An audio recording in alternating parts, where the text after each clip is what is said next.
What's up, everybody? Hope you're doing good. It's not a beautiful day today. It's very cold. It's night. How are you doing? Hope you're doing great. Well, before we start, how about you do this so we get started? Come on, guys. I shouldn't be asking you to do this. Okay, let's do this. And if you're new here, welcome. Feel free to join the crew. Let's make this much bigger than it is. It's going to be great. Awesome. Beautiful place where we come together to reflect and think about things that are relevant to us.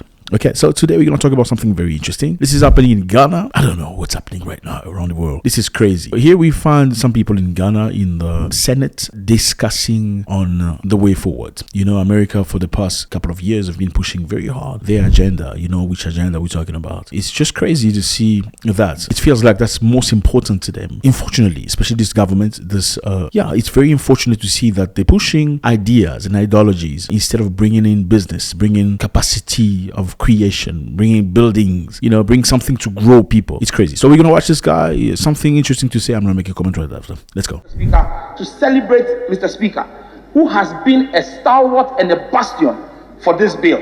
But for Mr. Speaker, this bill would most likely have been killed. Mr. Speaker has stood his ground and ensured that this bill has come this far. And I want to use this opportunity with the support of my colleague members of Parliament, since we all support this bill, to serve notice to the Western powers. Send notice to the Western powers. That we have taken judicial notice of what they have done to the Speaker of Uganda. After Uganda. Okay, for context, this is a very interesting story I'm sure you know about. If you followed us for a while now, you should know we made a video about Uganda and what's happening in Uganda. The Ugandan government, Ugandan parliament voted a law prohibiting, you know what I'm talking about, men that like men to get married. Okay, it is prohibited in Uganda. So they made a law about it, criminalizing everybody that's going to make a choice to do that openly. Basically, what they're saying is you can do your thing, in your house. You can be whatever you want to do in the house. Don't go in public and show everybody what you're doing. Don't go promote that tendency. Why? Because that's our law. That's our tradition. So this man right here making a comment about what's happening in Uganda. He said, you remember what's happening in Uganda. Uganda voted a law criminalizing that thing. I'm not going to say the word or you're going to get censored. Criminalizing men that like men. Okay, you can't do it in public. And what's happened right after was the Speaker of the Parliament of Uganda was sanctioned by the United States. Yes, she was sanctioned as long as many other people that were part of that bill were sanctioned. They even, invalidated the visa. She had a valid visa to the United States of America. The visa was invalid immediately. Let's listen to him.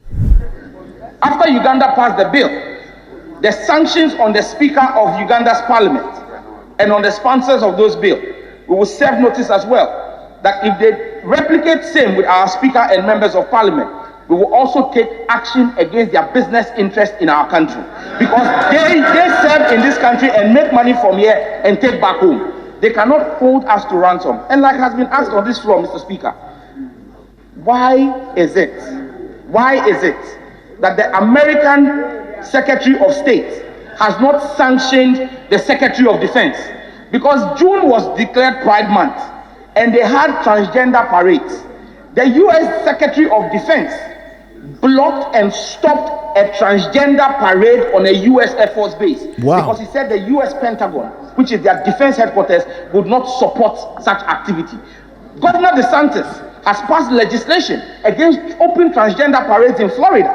Why have they not taken on their own citizens? In fact, in 2022 alone, there were 433 actions in State House of Legislatures across the United States, banning and clamping down on homosexuality.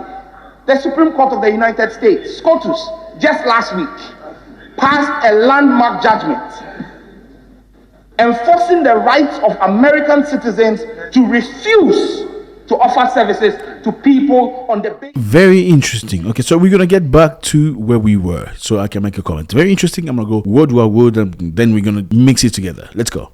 I want to use this opportunity with the support of my colleague members of Parliament, since we all support this bill, to serve notice to the Western powers. The goal is to send notice to the Western powers. We're not going to bend down to this. Absolutely not. We're not going to stay down to this. This is our way. In our community, we do not accept these things. And we don't care what you're trying to do. Our message is very simple. We're not going to agree. Powers. That we have taken judicial notice of what they have done to the Speaker of Uganda. After Uganda passed the bill.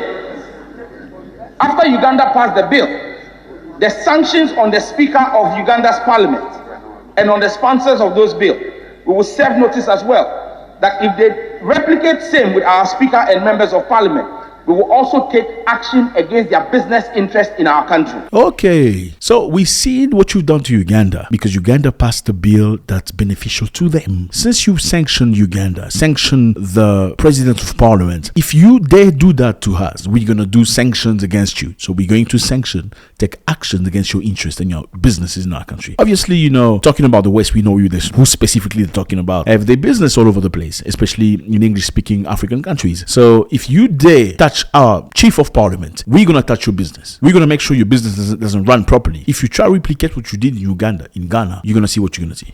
Because they serve in this country and make money from here and take back home. They cannot hold us to ransom. And like has been asked on this floor, Mr. Speaker, why is it